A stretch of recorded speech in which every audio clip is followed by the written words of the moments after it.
Bir ilmiy podkastda juda ham qiziqarli, shu bilan birgalikda noodatiy ma'lumot eshitib qoldim. Ya'ni achchiqni xushlaydigan insonlar unchalik shirinlikka ruju qo'ymagan bo'lar ekan. Aksincha, shirinlikni yaxshi ko'radigan insonlar achchiqni xushlamas ekan.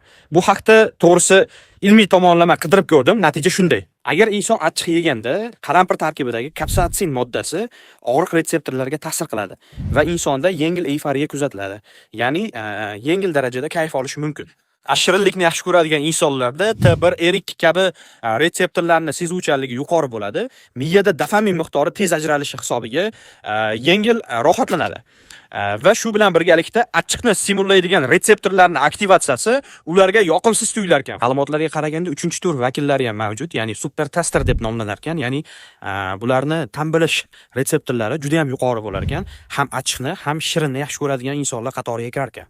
Bu ikki xil ta'mni yaxshi ko'ruvchi insonlarni fe'l-atvorat odatda turlicha bo'ladi. Endi menga fikringiz juda ham muhim. Bu ma'lumot to'g'riligini bilish uchun fikringizni kommentariyaga yozib keting. Siz qaysi turdagi insonlar qatoriga kirasiz?